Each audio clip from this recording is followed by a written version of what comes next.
Yo, what up guys? Today I'm going to show you how to make yourself fly like Superman, how to float like a bumblebee and sting like a beaver. Anyways, I'm going to show you this cool thing in Photoshop. Alright, first thing you want to do is set up your camera. Make sure that all of you is going to fit inside of that beautifulness. You want to see the floor underneath where the desk is, but you also want to see the top of your head. You want to have some clearance on your head. So I get up there, I set up a timer.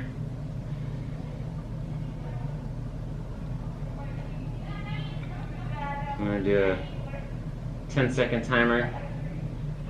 Alright, and then I go and I take my shot.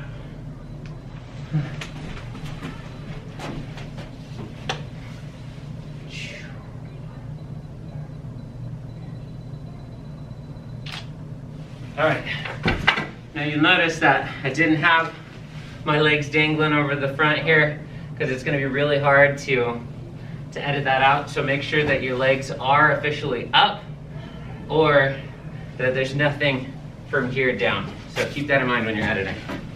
And then the second thing I do is I move everything out of the frame and then I take another picture without touching the tripod and without doing anything else. I just let it as is, take a picture, because I need that empty space.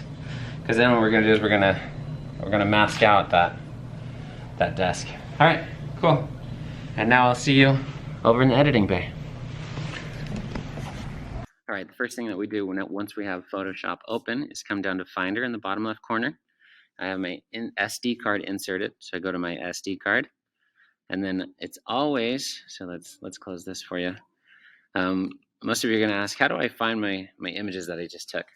It's going to be under DCIM, and it's always the last numbered folder. So if I had two folders above this with numbers, what I just took is always going to be in the last one. Some of you will have it as an icon view. Go ahead and change that to a list view, and from there, you go into the last numbered file, scroll all the way down to the bottom.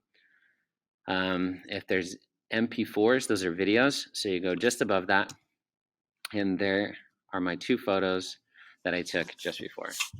So what I do is I take that, when I click that, and I drag and drop that down to the PS in Photoshop. It will automatically open up in the perfect size right there.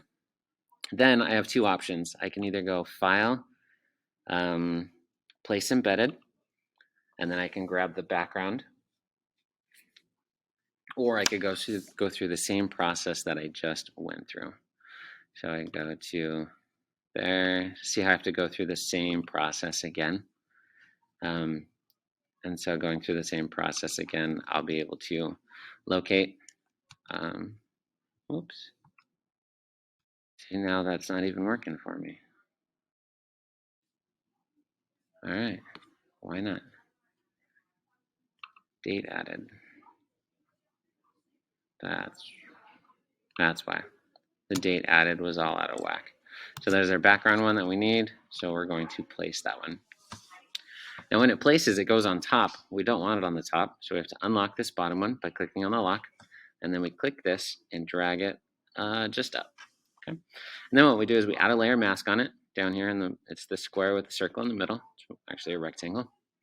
And then we hit B for brush on our keyboard, and then we need black on top here. And then we can start painting and it all magically disappears. And so we just keep painting along. You can notice that there's already some shadows there from like the desk and table. We're going to go ahead and leave them.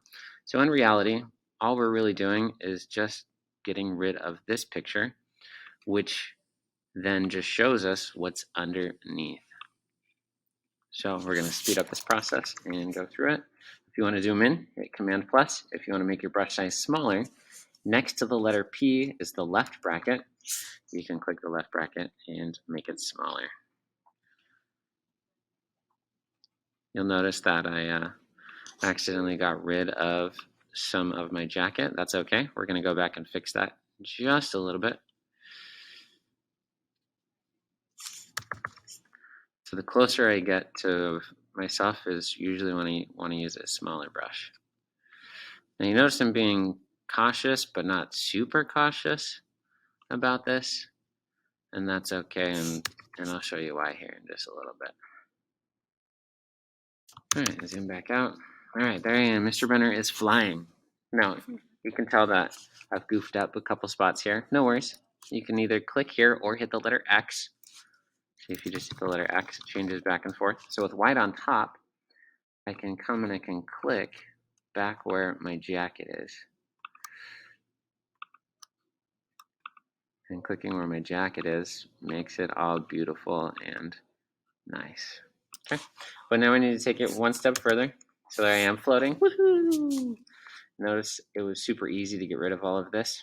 So that's the way I recommend that you take your picture. We're going to add a new layer. We're going to use our marquee tool, the elliptical one. And I'm going to make a long person shaped shadow. I'm going to hit B for brush, D for default.